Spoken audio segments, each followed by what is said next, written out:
नमस्कार, मेरा नाम है बिलाल और मैं आप सभी का स्वागत करता हूं हमारी आज की एक और बहुत ही ज्यादा इंफॉर्मेटिव और बहुत ही ज्यादा ज्ञानवर्धक क्लास में।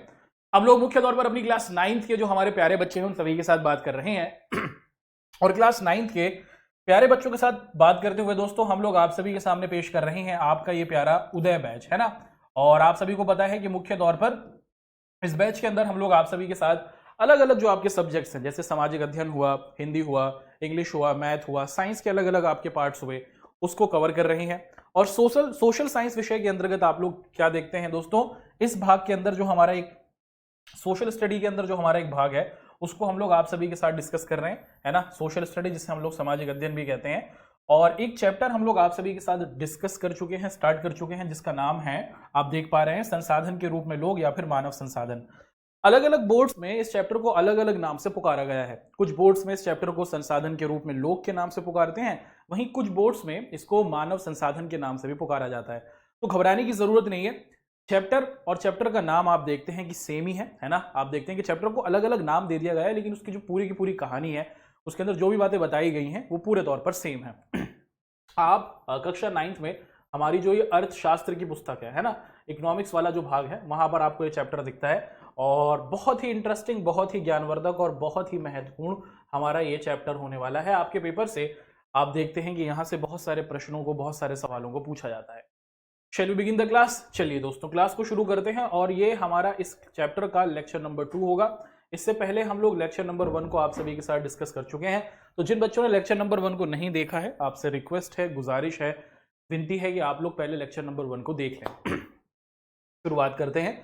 आज की क्लास में हम लोग किन महत्वपूर्ण बिंदुओं को आप सभी के सामने डिस्कस करेंगे दोस्तों, उसको एक एक कर हम लोग पढ़ लेते हैं।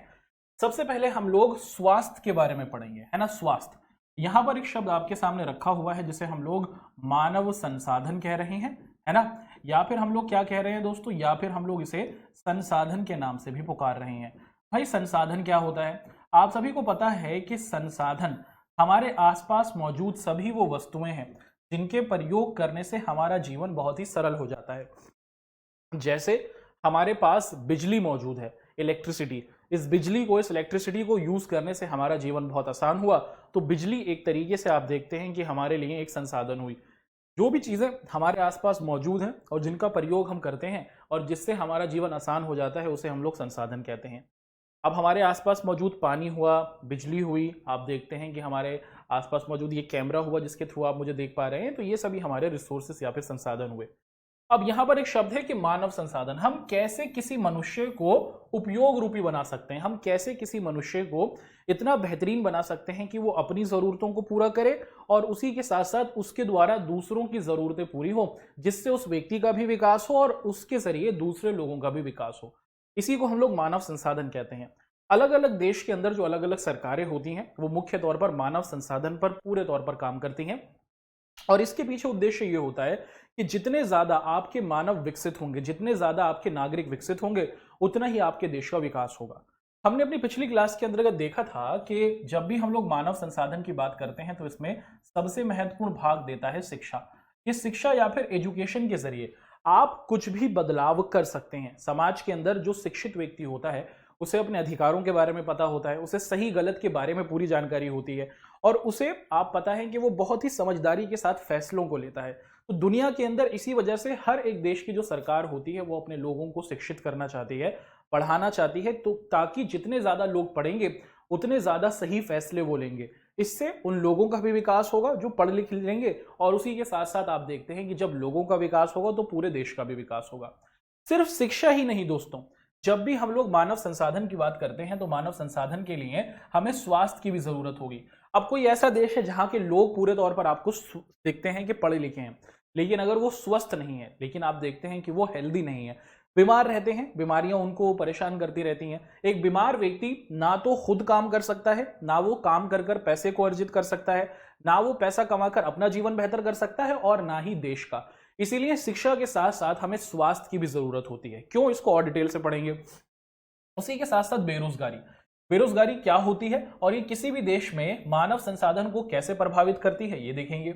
उसी के साथ साथ हमें ना शिक्षित बेरोजगार भी देखने को मिलते हैं। ये शिक्षित बेरोजगार होते क्या हैं और ये किस तरीके से कार्य करते हैं वो समझेंगे। बेरोजगारी के अलग अलग प्रभाव हमें देखने को मिलते हैं हमारे समाज के अंदर, हमारे देश के अंदर और हमारे विभिन्न क्षेत्र। हमारे देश के अंदर आप अलग अलग क्षेत्र देखते हैं, कौन से हैं वो क्षेत्र और वहां पर लोगों को किस तरीके से काम मिल रहा है, वो भी हम लोग इस चैप्टर के अंदर आप सभी के साथ डिस्कस करेंगे। तो मोटे मोटे तौर पर दोस्तों हमारी क्लास के ये बिंदु होने वाले हैं जिनको हम लोग आप सभी के सामने डिस्कस करेंगे।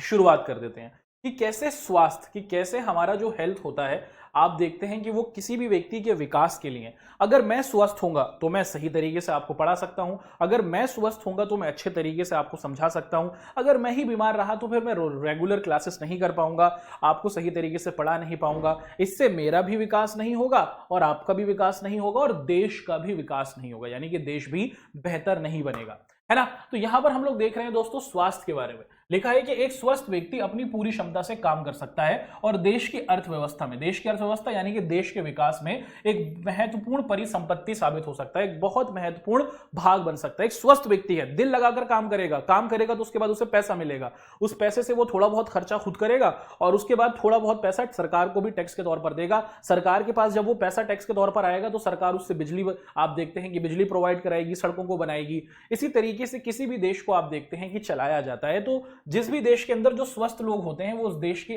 विकास में, उस देश की अर्थव्यवस्था में बहुत बड़ा योगदान देते हैं। वहीं भाई कोई ऐसा व्यक्ति है जो अस्वस्थ है, जो बीमार रहता है, तो वो अपनी पूरी क्षमता से काम नहीं कर पाएगा। अगर मैं बीमार हूं तो क्या मैं पूरी सही तरीके से आपको पढ़ाने में सक्षम होऊंगा, या फिर अगर बीमार हैं तो क्या आप पूरे तरीके से सही तरीके से पढ़ने में सक्षम होंगे? नहीं। एक स्वस्थ व्यक्ति अपने काम को पूरी क्षमता के साथ करता है, वहीं अगर कोई व्यक्ति अस्वस्थ हो जाता है, बीमार हो जाता है, तो वो पूरी क्षमता के साथ, अपनी पूरी कैपेबिलिटीज के साथ काम नहीं कर सकता है और इससे आप देखते हैं कि इससे वो व्यक्ति देश पर एक तरीके से भार बन जाता है ना। एक तरीके से आप देखते हैं कि उसको देश के ऊपर वो एक तरीके से भार बन जाता है और देश की अर्थव्यवस्था को उसको संभालना पड़ता है ना।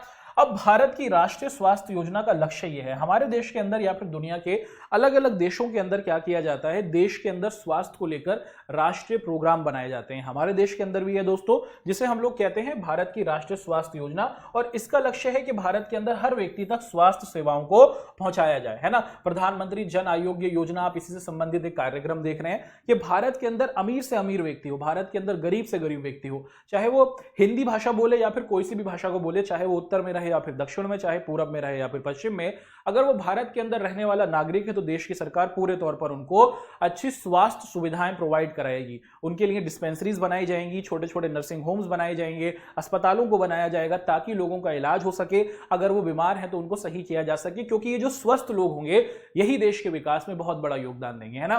तो स्वास्थ्य दोस्तों आप देखिए कि किस तरीके से किसी भी देश के अंदर उन लोगों को मानव संसाधन के रूप में तैयार करने में बहुत बड़ा योगदान देता है। बढ़ते हैं आगे। यहां पर लिखा है कि सरकारी स्वास्थ्य तंत्र में अस्पतालों के कई स्तर होते हैं। अगर हम लोग देश के संदर्भ में देखें, हमने ये देखा कि हमारे देश के अंदर सरकारों के द्वारा अलग अलग कार्यक्रमों को चलाया जाता है, जैसे प्रधानमंत्री का आपने कार्यक्रम देखा पीछे, है ना। और इसके जरिए देश के अंदर हर एक इलाके के अंदर जो हमारी स्वास्थ्य सुविधाएं होती हैं, अस्पताल होते हैं, डिस्पेंसरीज होते हैं, नर्सिंग होम होते हैं, इनको खोला जाता है। देश के अंदर जब भी हम लोग सरकारी तंत्र की बात करते हैं, गवर्नमेंट हॉस्पिटल्स की बात करते हैं, तो इनको 3 कैटेगरी के अंदर बांटा जाता है।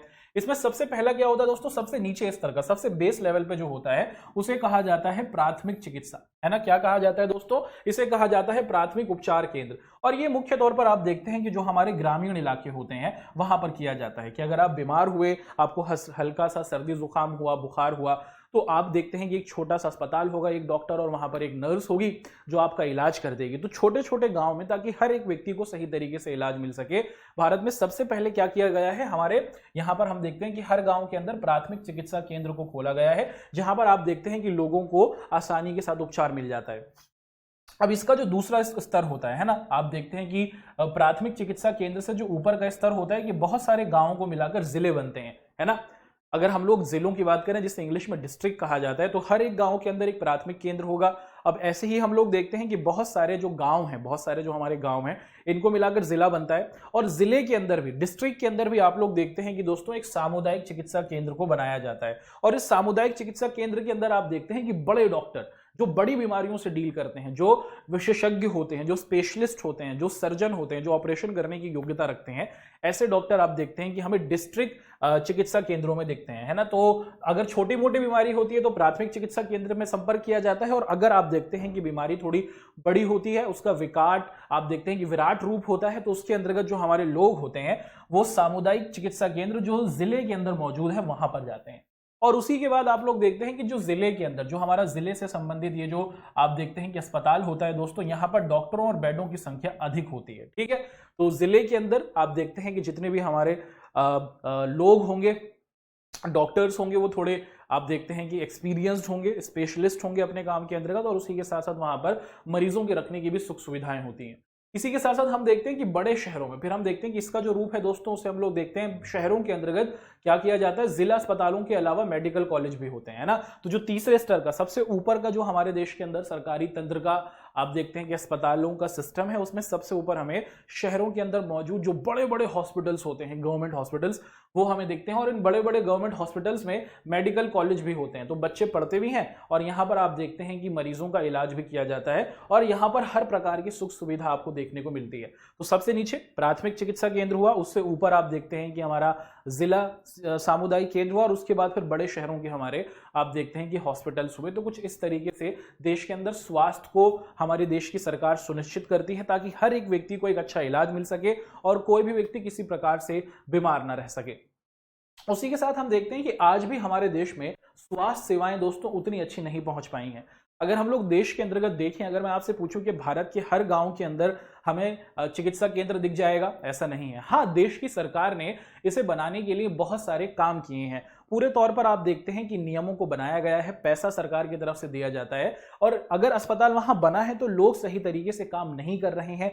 बड़े तौर पर हम देखते हैं कि देश की तरफ से, देश की सरकारों की तरफ से आप देखते हैं कि कार्यक्रमों को शुरू किया गया है, लेकिन उनका सही तरीके से क्रियान्वयन नहीं हो पाया है। और भारत में अभी भी आप देखते हैं कि हमारे यहाँ बड़े लेवल पर हमें डॉक्टरों की जरूरत है। बड़ा दुनिया का आप देखते हैं कि एक बहुत ही बड़ा देश है जनसंख्या के हिसाब से। वर्तमान समय में हम दुनिया की सबसे ज्यादा आप देखते हैं कि जनसंख्या वाले देश बन चुके हैं। भारत से ज्यादा लोग कहीं नहीं है दुनिया में, और दुनिया का 7वां सबसे बड़ा देश हमारा प्यारा भारत है आकार के हिसाब से। अब इतनी बड़ी जनसंख्या में जितनी जरूरत है हमें डॉक्टरों की, उतने डॉक्टर हमारे पास नहीं है, उतनी नर्सेस हमारे पास नहीं है, उतने हॉस्पिटल्स हमारे पास नहीं है। तो जितना अस्पताल बनाए जा रहे हैं, जितने डॉक्टर्स को हम देखते हैं कि तैयार किया जा रहा है, उनकी कमी अभी भी भारत में बड़े स्तर पर हमें दिखती है। उसी के साथ साथ भारत में शिशु मृत्यु दर और जीवन प्रत्याशा में भी वृद्धि हो रही है। आप देखते हैं कि जो हमारे यहाँ पर शिशु मृत्यु दर है, शिशु मृत्यु दर का मतलब क्या हुआ दोस्तों, कि ये एक तरीके का फॉर्मूला होता है जिसके तहत हम लोग ये देख सकते हैं कि क्या वो देश विकास की ओर जा रहा है या फिर नहीं। इसके अंतर्गत क्या किया जाता है, शिशु मृत्यु दर का मतलब होता है कि हम देखते हैं कि मान लीजिए 1000 बच्चों ने जन्म लिया, 1000 बच्चों ने जन्म लिया, और 1 साल पूरा हो जाने के बाद, शिशु मृत्यु दर का मतलब क्या है कि हम लोग 1000 बच्चों को देखते हैं, और 1000 बच्चों के जन्म के बाद 1 साल गुजरने के बाद जितने बच्चे जीवित रहते हैं उनको सही माना जाता है, और जो मर जाते हैं तो उसे शिशु मृत्यु दर कहा जाता है। तो भारत में हम देखते हैं कि लास्ट हमारे 940 बच्चे आपको क्या दिखता है दोस्तों कि जीवित रहते हैं, है ना। लगभग आप देखते हैं कि 60 के करीब जो बच्चे हैं साल 2011 की जनगणना के अनुसार वो समाप्त हो जाते हैं। तो ये अच्छा नंबर नहीं है भाई। अगर 1000 बच्चे पैदा हो रहे हैं 1 साल पूरा होने तक, 1000 बच्चे तो उतने तो जीवित रहे। अब ये 60 बच्चे जो मर रहे हैं, इसके पीछे वजह है कि हमारे पास डॉक्टर नहीं है, हमारे पास अच्छी सुविधाएं नहीं है, हमारे पास आप देखते हैं कि दवाइयां नहीं है। तो शिशु मृत्यु दर भी भारत के अंदर आप देखते हैं कि एक बड़ा एक सूचक है जिसके जरिए हमारे देश के अंदर हमें स्वास्थ्य को बेहतर करने की जरूरत है। और अगर स्वास्थ्य व्यवस्था हम बेहतर करेंगे तो हमारे देश के अंदर आप देखते हैं कि मानव संसाधन बेहतर होगा। अगर हम अपने लोगों को अच्छा इलाज देंगे, बेहतर सुविधा देंगे, तो दोस्तों आप देखते हैं कि लोग फिट रहेंगे, लोग स्वस्थ रहेंगे, और अगर लोग स्वस्थ रहेंगे तो वो काम करेंगे, वो देश के ऊपर भार नहीं बनेंगे, देश की अर्थव्यवस्था में, देश के विकास में बहुत बड़ा योगदान देंगे, है ना। अब यहां पर हमारे सामने कुछ नंबर्स प्रस्तुत किए गए हैं। इस नंबर को अगर आप लोग देखें तो दोस्तों आप लोग देख सकते हैं कि भारत के अंदर वर्तमान परिप्रेक्ष्य में आंकड़े जो आपके दिए गए हैं उसके संदर्भ में हम लोग देख सकते हैं कि भारत में किन किन क्षेत्रों में कितनी कितनी अवेलेबिलिटी हमें दिख जाती है। अगर हम लोग बात करते हैं हमारे जो प्राथमिक स्वास्थ्य केंद्र हैं जो हमें हमारे हर गांव के अंदर दिखते हैं, तो 2013 के अंतर्गत आप लोग देखिए वो 1,81,000 थे, फिर 1,82,000 हुए, फिर 1,84,000, फिर 1,85,000, 1,87,000। तो हर साल दर साल आप देखते जा रहे हैं कि भारत में बड़े स्तर पर हम अपने गाँव में अस्पतालों को या फिर प्राथमिक केंद्रों को खोल रहे हैं।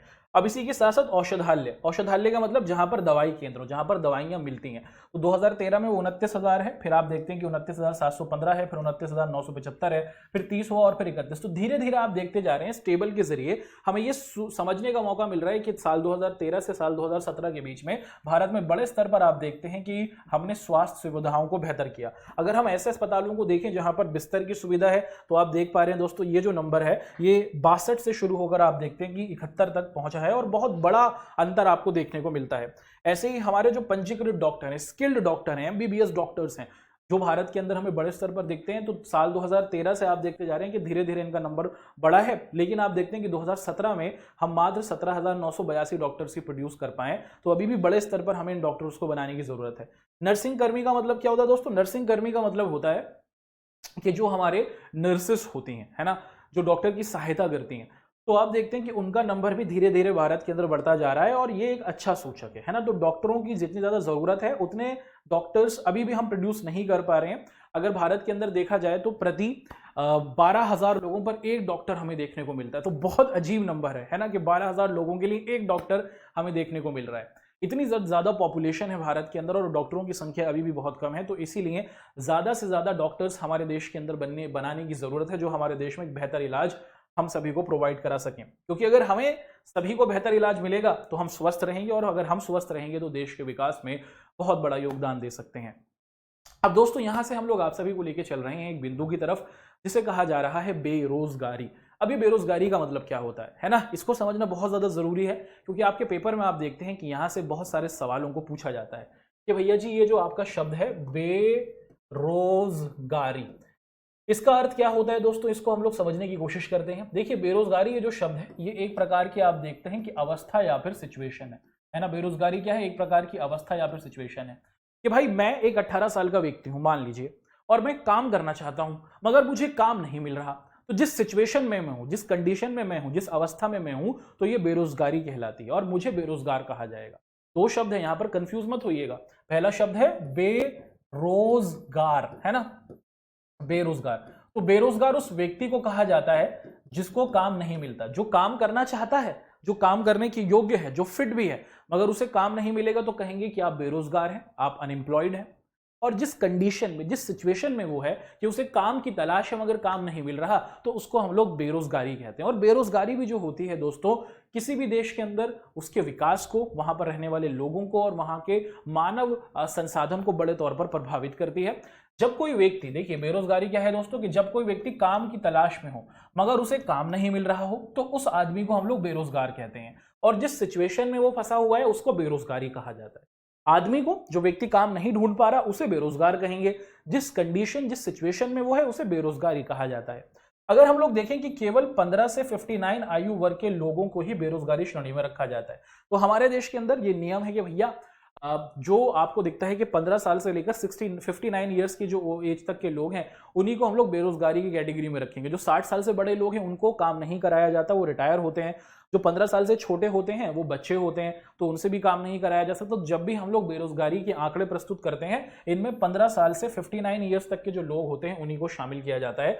यदि कोई व्यक्ति अपनी इच्छा से काम नहीं करना चाहता तो उसे बेरोजगारी की श्रेणी में नहीं रखा जाता। कोई हो भैया जी लाट साहब, अब मुझे नहीं करना काम, अब मुझे पसंद नहीं है तो कोई ऐसा व्यक्ति हो जिसे काम मिल रहा हो मगर वो अपनी मर्जी से काम नहीं करना चाह रहा, तो उसे हम लोग बेरोजगारी की श्रेणी में नहीं रखते।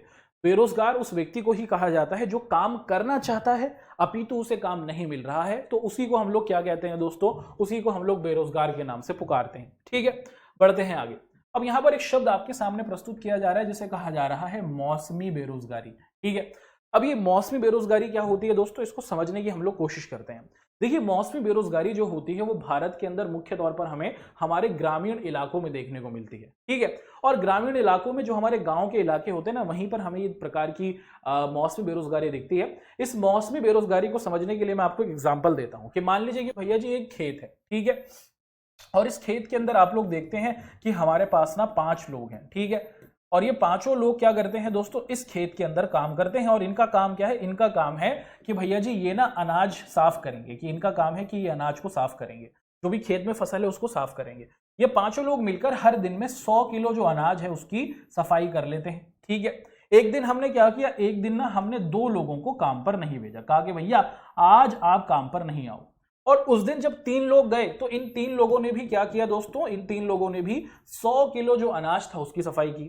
तो भैया हमें तब समझ में आया कि जब हमारे पास 5 लोग थे तब भी 100 किलो अनाज साफ हो रहा था, जब हमारे पास 3 लोग आए तब भी 100 किलो अनाज साफ हो रहा है। इसका मतलब यह है कि ये जो 2 लोग हैं, ये जो 2 लोग हैं दोस्तों, दिखने से हमें लग रहा है कि भैया जी ये क्या कर रहे हैं दोस्तों, काम में लगे हुए हैं, है ना।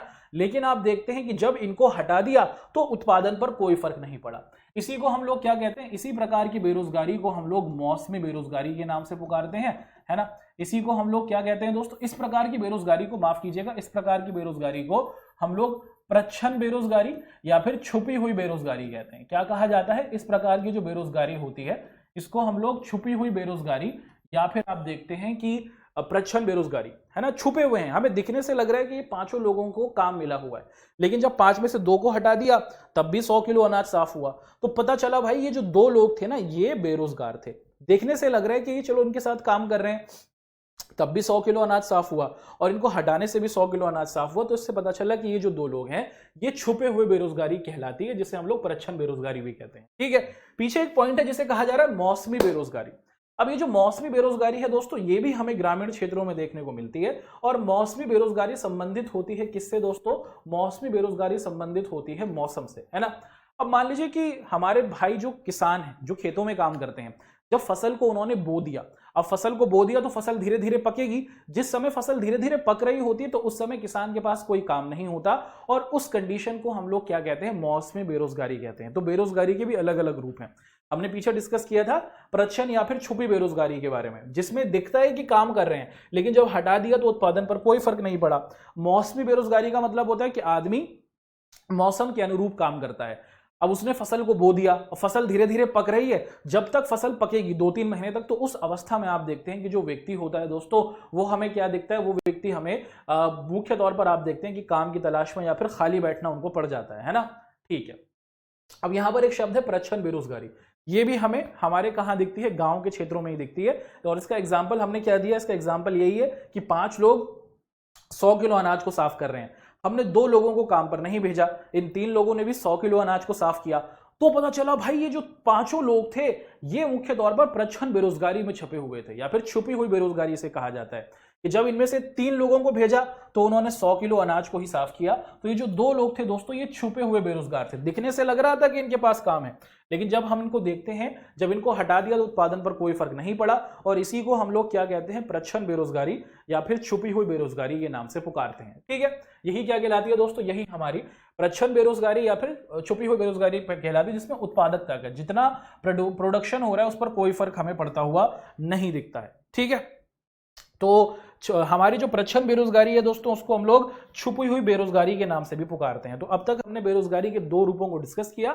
मौसमी बेरोजगारी कि कोई सामान आपने बो दिया, अब आप उसका इंतजार कर रहे हैं कि भैया जी फसल पकेगी, उस स्थिति में आप एक मौसम के लिए आप कुछ समय के लिए बेरोजगार हुए, उसको हम लोग मौसमी बेरोजगारी कह रहे हैं। और प्रच्छन्न या फिर छुपी बेरोजगारी क्या है उसको हमने अच्छे तरीके से आप सभी के सामने डिस्कस किया है। ठीक है, अब एक बहुत बड़ी समस्या हमें देशों के अंतर्गत दिखती है, समाज के अंतर्गत दिखती है, जिसे हम लोग किस नाम से पुकारते हैं, जिसे हम लोग शिक्षित बेरोजगार कहते हैं। भाई पढ़े लिखे लोग बेरोजगार हैं दोस्तों, जी हाँ। एक अनपढ़ व्यक्ति का बेरोजगार होना कहीं ना कहीं आप देखते हैं कि समाज के अंदर समझा जाता है कि भाई चलो पढ़ा लिखा नहीं है तो इसे काम नहीं मिल रहा। लेकिन आप देखते हैं कि वर्तमान समय के अंदर हमारे देश में एजुकेटेड लोग जो हैं, पढ़े लिखे लोग जो हैं, शिक्षित लोग जो हैं, जो बड़ी बड़ी डिग्रीज को प्राप्त कर चुके हैं, उनको भी काम नहीं मिल रहा है। तो आजकल हम देखते हैं कि जो ऊंची शिक्षा पाए हुए हमारे लोग हैं, चाहे ग्रेजुएट हुए चाहे पोस्ट ग्रेजुएट है, चाहे उन्होंने बीए किया हो, एमए किया हो, बीकॉम किया हो, बीएससी किया हो, एमएससी किया हो या फिर एमकॉम किया हो, आप देखते हैं कि बहुत सारे रिसर्च से पता चला है कि उच्च शिक्षा प्राप्त करने वाले जो अधिकांश लोग हैं ना, अब आपके दिमाग में ये सवाल आ सकता है, सर ये तो इतने पढ़े लिखे हैं, है ना, इन्होंने बीए किया है, एमए किया है ना, एमकॉम किया है, एमएससी किया है या फिर बीएससी किया है, इतने पढ़े लिखे लोग हैं, इनको काम नहीं मिल पा रहा। तो बहुत सारे रिसर्च हुए, उसके बाद पता चला कि ये लोग पढ़े लिखे तो हैं, बस इनको ना किताबी ज्ञान है, इन्होंने किताबों को रट लिया है, नाम की डिग्री इनके पास प्राप्त है, इनके पास कौशल नहीं है। कुशलता का मतलब कि ये लोग स्किलफुल नहीं है। कोई ऑफिस में कोई व्यक्ति अगर आपको काम देगा तो कोई ना कोई स्किल तो आपके पास होनी चाहिए। सिर्फ किताबों को रट लेने से आप काम प्राप्त करने के योग्य नहीं हो पाते। तो आप देखते हैं कि देश के अंदर हमारे सामने एक बहुत बड़ी समस्या भी है कि हमारे पास शिक्षित बेरोजगार लोग हैं, ये पढ़ लिख लिए हैं, डिग्रियां इनके पास है, लेकिन इनके पास कोई स्किल या फिर कौशल नहीं है। और इसी वजह से आप लोग देखते हैं कि ये मुख्य तौर पर हमें क्या दिखते हैं, देश में शिक्षित बेरोजगार दिखते हैं। उसी के साथ साथ ये जो शिक्षित बेरोजगार है ना, इसका एक और वजह है दोस्तों मांग और सप्लाई। भाई हमारे देश के अंदर आप देखते हैं कि जनसंख्या तेजी से बढ़ती जा रही है ना। आप देखते हैं कि जनसंख्या तेजी से बढ़ती जा रही है। साल 2001 में जनगणना हुई, फिर साल 2011 में जनगणना हुई। साल 2001 में दोस्तों हमारी जनसंख्या 102 करोड़ थी, ठीक है। अब हर 10 साल में होती है, फिर साल 2011 में हुई और उस समय हम लोग 121 करोड़ हो गए। भारत के लोग बहुत मेहनती हैं, देखिए कितने जबरदस्त तेजी के साथ हम लोगों ने अपनी मेहनत दिखाई है। आप देखिए 102 से 121 करोड़ हम लोग बन गए। समझ में आया आपको? जी हाँ। अब भाई साल 2021 में भी आप देखते हैं कि दोस्तों जनगणना होनी थी, हो नहीं पाई कोरोना की वजह से। लेकिन अभी हाल फिलहाल में जो आंकड़े आए हैं उसके हिसाब से हमारी पॉपुलेशन 135 करोड़ से भी ज्यादा है, 135 से 140 करोड़ के आसपास है।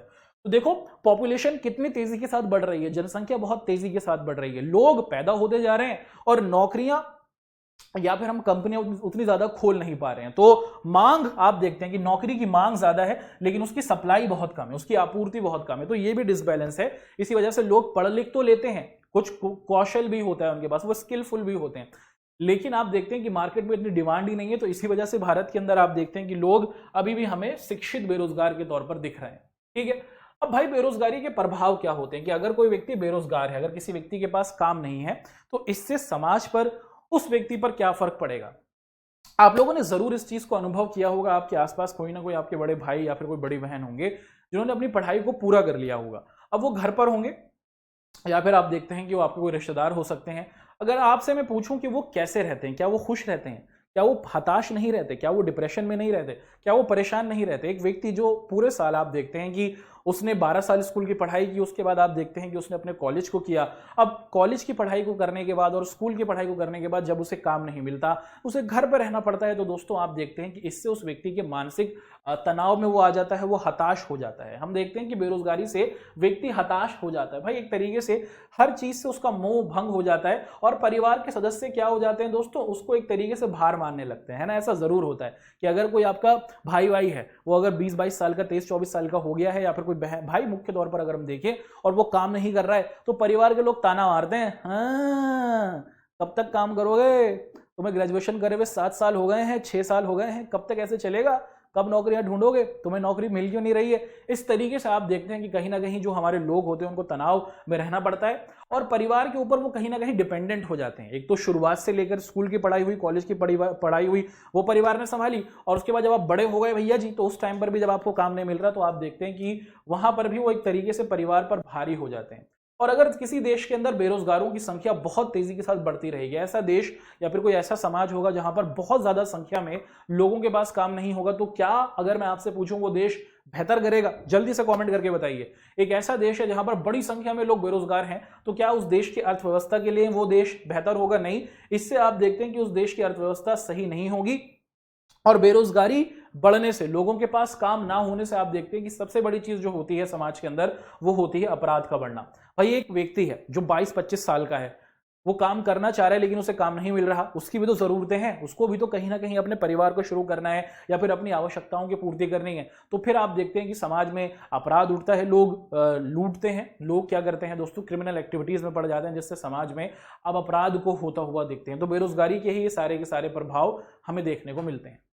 अब यहां पर एक शब्द आपके सामने है कि विभिन्न क्षेत्रों के अपराध, विभिन्न क्षेत्रों में रोजगार की स्थिति क्या है। भारत के अंदर अगर हम लोग देखें, हमारे यहाँ पर रोजगार की जो उपस्थिति है वो कैसी है। अब जब भी हम लोग भारत के अंदर अलग अलग क्षेत्रों की बात करते हैं तो वो हमें 3 रूपों में दिख जाता है। एक तो हम लोग क्या कहते हैं दोस्तों, एक को हम लोग कहते हैं प्राथमिक क्षेत्र।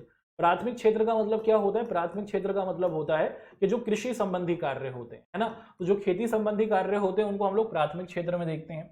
दूसरे कहलाते हैं हमारे द्वितीयक क्षेत्र। और द्वितीयक क्षेत्र में क्या होता है दोस्तों, द्वितीयक क्षेत्र में होता है मुख्य तौर पर जो हमारे उद्योग, अगर आप फैक्ट्री में काम कर रहे हैं तो वो हमारा द्वितीयक क्षेत्र में आता है। और तीसरा क्या कहलाता है दोस्तों, तीसरा कहलाता है हमारा सेवा क्षेत्र, कि आप अगर किसी को सेवा दे रहे हैं, है ना, आप अगर किसी की मदद कर रहे हैं, तो आपका ये जो काम होगा उसको हम लोग तृतीयक क्षेत्र में रखते हैं। तो भारत में देखिए बहुत सारे काम है, अगर हम लोग इसे समझने की कोशिश करें, हमारे भारत के अंदर बहुत सारे काम किए जाते हैं। डॉक्टर्स हैं, इंजीनियर्स हैं, लॉयर्स हैं, टीचर्स हैं, यूट्यूबर्स हैं, किसान भाई हैं, बिजनेसमैन हैं। इन सभी कामों को हमने 3 कैटेगरी में बांट दिया है। सबसे पहला क्या कहलाता है दोस्तों? सबसे पहला कहलाता है प्राथमिक क्षेत्र, ठीक है। और प्राथमिक क्षेत्र का मतलब क्या है? प्राथमिक क्षेत्र का मतलब है कि अगर कोई काम है जो सीधे तौर पर कृषि से जुड़ा हुआ है, अब आप खेती करते हैं, जानवरों को पालते हैं, फसल को उगाते हैं, चारा डालते हैं, तो इस तरीके के सभी कामों को हम लोग क्या कहते हैं? प्राथमिक क्षेत्र के नाम से पुकारते हैं। दूसरे जो हमारे देश में क्षेत्र है दोस्तों, उसको हम लोग कहते हैं द्वितीयक क्षेत्र। और द्वितीयक क्षेत्र के अंदर हम लोग क्या देखते हैं कि अगर आपका कोई काम मुख्य तौर पर आपको दिखता है कि वो फैक्ट्री से संबंधित है, अगर आप किसी फैक्ट्री में काम करते हैं, है ना, किसी कारखाने में काम करते हैं, तो इस तरीके के सभी कामों को हम लोग द्वितीयक क्षेत्र में रखते हैं, जो हमारे उद्योग संबंधी, फैक्ट्री संबंधी होते हैं। और तीसरे तरीके के जो काम होते हैं दोस्तों, उनको हम लोग कहते हैं तृतीयक क्षेत्र। तृतीयक क्षेत्र का मतलब क्या होता है दोस्तों कि अगर आप किसी की सेवा करते हैं और सेवा करने के बाद जब आपको पैसा मिलता है तो उसको हम लोग तृतीयक क्षेत्र में रखते हैं। जैसे मैं बीमार हुआ, मैं डॉक्टर के पास गया, डॉक्टर ने मेरा इलाज किया, मेरी सेवा की, मैंने उनको फीस दे दी, तो इस तरीके के जो काम हुए उनको तृतीयक क्षेत्र में रखा जाता है। जैसे आप पढ़ना चाह रहे हैं, आपने ट्यूशन लगाया, टीचर से आपने मदद ली, टीचर ने आपको अपनी सेवा दी, है ना, एक तरीके से आपको गाइडेंस दिया, आपकी मदद करी, फिर टीचर को आपने फीस दे दी, तो वो हमारे सभी तृतीयक क्षेत्र के अंदर आते हैं। तो देश के अंदर हम देखते हैं कि हमारे पास प्राथमिक क्षेत्र है, देश में हमारे पास द्वितीयक क्षेत्र है, और देश में हमारे पास तृतीयक क्षेत्र हमें देखने को मिलता है, ठीक है। अगर हम लोग देखें दोस्तों कि हमारे देश में सबसे ज्यादा जो रोजगार हमें दिख रहा है वो हमारे कृषि सेक्टर में दिखता है। यानी कि देश के अंदर अगर हम लोग देखते हैं तो लगभग 70% जो जनसंख्या है ना, देश के अंदर 70% जनसंख्या को जो काम मिल रहा है, जो रोजगार मिल रहा है, वो कहां से मिल रहा है? वो हमारी खेती से ही मिल रहा है। तो देश में लगभग 70% लोग, यानी कि हर 100 में से 70 लोग जो हैं वो खेती के अंतर्गत लगे हुए हैं, वहां से उनको काम मिल पा रहा है। तो प्राथमिक क्षेत्र बड़े स्तर पर आप देखते हैं कि देश में रोजगार को पैदा कर रहा है। लेकिन आप देखते हैं कि रोजगार ज्यादा हो रहा है, लोग यहां पर लगे हुए हैं, है ना। प्राथमिक क्षेत्र में अगर आप लोग देखें, है ना, अगर आप लोग देखते हैं दोस्तों कि प्राथमिक क्षेत्र में लोग ज्यादा हैं, लेकिन देश के अंदर जितना पैसा आना चाहिए, है ना, प्राथमिक क्षेत्र से जितना पैसा आना चाहिए उतना पैसा नहीं मिल पा रहा है हमें, है ना। अभी भी हम देखते हैं कि फैक्ट्रीज ज्यादा पैसा बनाती हैं देश में, और ऐसे ही आप देखते हैं कि जो हमारे तृतीयक क्षेत्र हैं वो भी ज्यादा पैसा बनाते हैं। तो प्राथमिक क्षेत्र में लोग तो ज्यादा हैं 70%, लेकिन जितना पैसा ये बनाते हैं देश के लिए वो बहुत कम है। द्वितीयक क्षेत्र और तृतीयक क्षेत्र आप देखते हैं कि बड़ी मात्रा में पैसे को निर्मित कर रहे हैं। और उसी के साथ साथ हमारे जो ये कृषि क्षेत्र है, हमारा जो ये प्राथमिक क्षेत्र है, इसमें हमें मौसमी बेरोजगारी भी देखने को मिलती है और प्रच्छन्न बेरोजगारी भी देखने को मिलती है ना। तो कुछ इस प्रकार की आप देखते हैं कि हमें सुविधाएं देखने को मिलती हैं। और अगर हम लोग अपनी द्वितीयक क्षेत्र की बात करें, द्वितीयक क्षेत्र का मतलब भैया जी वो सभी काम जो फैक्ट्री से संबंधित हैं। अगर आप कोई फैक्ट्री में काम करने वाले मजदूर हैं, फैक्ट्री में काम करने वाले सुपरवाइजर हैं, तो आप द्वितीयक क्षेत्र के अंतर्गत आते हैं। तो द्वितीयक क्षेत्र में आप लोग देखते हैं कि काफी लोगों को आप देखते हैं कि रोजगार मिला हुआ है। और द्वितीयक क्षेत्र में जो काम करने वाले लोग हैं ना, उनकी स्थिति आप देखते हैं कि कृषि वाले लोगों से थोड़ी अच्छी है। द्वितीयक क्षेत्रों को लोगों को आप देखते हैं कि अच्छी सैलरी मिल जाती है, वो फैक्ट्री में काम करते हैं, और इसी वजह से आप लोग देखते हैं कि वो बड़े स्तर पर बढ़ते जा रहे हैं। और उसी के साथ साथ हमारे देश के अंदर तीसरा जो क्षेत्र है, जिसे हम लोग सेवा क्षेत्र या फिर तृतीयक क्षेत्र कहते हैं, भारत के अंदर आप देखते हैं कि सूचना और प्रौद्योगिकी आई है, इंफॉर्मेशन आ गई है। जी हाँ, अभी इंफॉर्मेशन का ही तो देखिए दोस्तों, एक तरीके से एक बहुत ही बड़ा अजूबा है कि आप भारत के किसी भी क्षेत्र के अंदर बैठे हैं, मैं यहाँ पर स्टूडियो में बैठा हुआ हूं, मैं अपनी क्लास को रिकॉर्ड कर रहा हूं और आप आराम से अपनी क्लास को देख पा रहे हैं, है ना। तो इंफॉर्मेशन टेक्नोलॉजी की वजह से ये जो तकनीक भारत के अंदर आई है, इंटरनेट की सुविधा भारत के अंदर आई है, उसी के साथ साथ आप देखते हैं कि देश के अंदर ये जो हमारा सेवा क्षेत्र है ये भी तेजी के साथ बेहतर हुआ है, जिसने लोगों को बड़े स्तर पर आप देखते हैं कि रोजगार को प्रोवाइड किया है। ठीक है, तो किसी भी देश के विकास के लिए जरूरी होता है कि वो मुख्य तौर पर क्या करे, वो वहां पर प्राथमिक क्षेत्र हो, द्वितीयक क्षेत्र हो या फिर तृतीयक क्षेत्र हो, उन तीनों को ही बेहतर करे और उसमें अच्छे से अच्छा योगदान दे। अगर तीनों संतुलित होंगे, तीनों में सभी लोगों को काम मिलेगा और तीनों बढ़ते हैं आगे, तो उससे पूरे देश का और समाज का विकास होता है। बढ़ते हैं आगे। यहाँ पर आपके सामने सवाल है कि सरकारी कुछ क्विज के क्वेश्चंस होंगे दोस्तों, एक एक कर हमारे जो ये क्विज के सवालात हैं इनको हम डिस्कस कर लेते हैं। पूछा जा रहा है कि सरकारी स्वास्थ्य तंत्र में सबसे निचले स्तर पर कौन सा केंद्र होता है। जो सबसे निचले स्तर पर होता है दोस्तों, उसे हम लोग कहते हैं प्राथमिक चिकित्सा केंद्र, है ना। प्राथमिक चिकित्सा केंद्र मतलब हर गांव से संबंधित एक हमारा अस्पताल जहां पर इलाज करा सकते हैं लोग। अगला, मेडिकल कॉलेज हमें कहाँ मिलते हैं, मेडिकल कॉलेज हमें कहाँ देखने को मिल जाते हैं, जिले में, तहसील में, गांव में, या फिर इनमें से कोई नहीं। आप सभी को पता है कि जो हमारे मेडिकल कॉलेज होते हैं ना तो जिले में देखने को मिलते हैं, ना तहसील में देखने को मिलते हैं, ना ही गांव में, वो हमें बड़े शहरों में देखने को मिलते हैं। तो ऑप्शन डी जो है वो हमारा बिल्कुल सही बनेगा। ठीक है, बड़े शहरों में देखने को मिलते हैं। 2017 में पंजीकृत डॉक्टरों की संख्या कितनी थी? इसका आंसर आपको देना है दोस्तों, कमेंट में जल्दी से आपको आंसर लिखना है। हमने टेबल को देखा था ना, तो 2017 के अनुसार भारत में हमारे पास कितने हमारे रिकॉग्नाइज्ड डॉक्टर्स थे, पंजीकृत डॉक्टर्स थे, है ना, उनके बारे में आपको बताना है। 4 ऑप्शन से जल्दी से आपको इसका आंसर पेश कर देना है कॉमेंट के अंदर। अगला सवाल है कि जब कोई व्यक्ति काम की तलाश में हो लेकिन उसे काम नहीं मिल रहा हो तो ऐसे आदमी को क्या कहा जाता है? भाई कोई व्यक्ति हो जो काम करना चाहता है परंतु उसे काम नहीं मिल रहा, उस व्यक्ति को हम लोग किस नाम से पुकारेंगे, ये आपसे पूछा जा रहा है। तो उस व्यक्ति को बेरोजगार कहा जाता है ना। वो व्यक्ति तो बेरोजगार है और जिस कंडीशन में या फिर जिस सिचुएशन में वो फंसा हुआ है उसे बेरोजगारी कहा जाता है। ठीक है, उसे बेरोजगारी कहा जाता है। जिस सिचुएशन में वो होगा उसे बेरोजगारी कहेंगे, वो व्यक्ति बेरोजगार कहलाता है। ऑप्शन बी जो है वो हमारा बिल्कुल सही बनता है। अगला सवाल है कि प्रच्छन्न बेरोजगारी किस प्रकार के कार्यों में पाई जाती है? जो हमारी ये प्रच्छन्न बेरोजगारी, जिसे हम लोग छुपी हुई बेरोजगारी भी कहते हैं दोस्तों, वो हमें कहाँ देखने को मिलती है? इसे हम लोग प्रच्छन्न बेरोजगारी या फिर अपन लोग इसे छुपी हुई बेरोजगारी भी कहते हैं। और ये आप सभी को पता है कि ये मुख्य तौर पर खेती के कामों में हमें दिखती है। कि मान लीजिए कि एक खेत है, उस खेत में आप देखते हैं कि 5 लोग काम कर रहे हैं। ठीक है, अब इन 5 लोगों के द्वारा जो काम किया जाता है, ये 5 लोग मिलकर एक दिन में 100 किलो जो हमारा गेहूं है उसको साफ कर लेते हैं। हमने क्या किया दोस्तों, हमने एक दिन इन 2 लोगों को काम पर नहीं भेजा, इन 3 लोगों के द्वारा भी तब 100 किलो गेहूं को साफ किया गया। और भैया तब हमें पता चला कि यहां तो प्रच्छन्न बेरोजगारी है। देखने से लग रहा है कि ये सभी मिलकर 100 किलो अनाज को साफ कर रहे हैं, लेकिन जब 2 को हटा दिया तो 3 लोगों ने भी उतना ही उत्पादन किया, उत्पादन पर कोई फर्क नहीं आया। तो इससे पता चला कि ये जो 2 लोग थे ये प्रच्छन्न बेरोजगारी में, छुपी हुई बेरोजगारी में थे। देखने से लग रहा है काम पर है, लेकिन जब इनको हटा दिया तो उत्पादन पर कोई फर्क नहीं पड़ा। इसी को प्रच्छन्न बेरोजगारी या छुपी हुई बेरोजगारी कहा, जो हमें सिर्फ कृषि के कार्यों में देखने को मिलती है। अगला सवाल है कि बेरोजगारी से किसी व्यक्ति में किस प्रकार की भावना आ जाती है? अगर कोई व्यक्ति है जिसको भाई काम नहीं मिल रहा और वो काम करना चाहता है, तो ऐसे व्यक्ति के साथ क्या उसकी मनोदिशा होती है, वो किस चीज से गुजर रहा होता है? वो हताश हो जाता है, वो निराश हो जाता है, उसमें हीन भावना आ जाती है, वो अपने आप को बेकार समझता है। मैं तो कुछ हूं ही नहीं, मेरे साथ के लोग देखो कहां से कहां पहुंच गए, मुझे तो काम ही नहीं मिल रहा। तो व्यक्ति एक तरीके से डिप्रेस हो जाता है, निराश हो जाता है, वो अपने आप को बेकार मानता है, इंफीरियर मानता है। ये दोनों ही चीजें आप देखते हैं कि उनके साथ होती हैं। ऑप्शन सी हमारा बिल्कुल सही बनता है। अगला सवाल देख लेते हैं क्विज का, और यहाँ पर हमारे क्विज के क्वेश्चन हुए कंप्लीट। तो दोस्तों ये तो हमारी आज की क्लास रही। आज की क्लास में हमने मुख्य तौर पर ये जो हमारा मानव संसाधन या फिर संसाधन के रूप में जो लोग हैं, इस चैप्टर की बहुत ही गहराई की बातों को आपके सामने डिस्कस किया। आज की क्लास में हमने स्वास्थ्य कैसे मानव संसाधन को प्रभावित करता है, बेरोजगारी क्या है, शिक्षित बेरोजगारी, बेरोजगारी के प्रभाव, और भारत में अलग अलग क्षेत्रों में रोजगार की क्या स्थिति है, उसको अपन लोगों ने डिस्कस किया। तो इसी आशा और उम्मीद के साथ दोस्तों कि हमारी ये जो आज की क्लास रही है ये आपके लिए काफी ज्यादा लाभदायक, ज्ञानवर्धक और महत्वपूर्ण रही होगी। अब हम लोग क्या करते हैं, अपनी क्लास को समापन की ओर लेके जाते हैं। आप लोगों से मुलाकात करेंगे कब? अपनी अगली क्लास के अंतर्गत, और उसमें हम लोग इस चैप्टर का लेक्चर नंबर 3 आप सभी के साथ डिस्कस करेंगे। ठीक है, इसी आशा और उम्मीद के साथ कि आप लोग अपना ध्यान रखेंगे। हम लोग आप सभी से मुलाकात करेंगे इस चैप्टर के लेक्चर नंबर 3 में। आपका हमारे साथ जुड़ने के लिए दोस्तों बहुत बहुत शुक्रिया।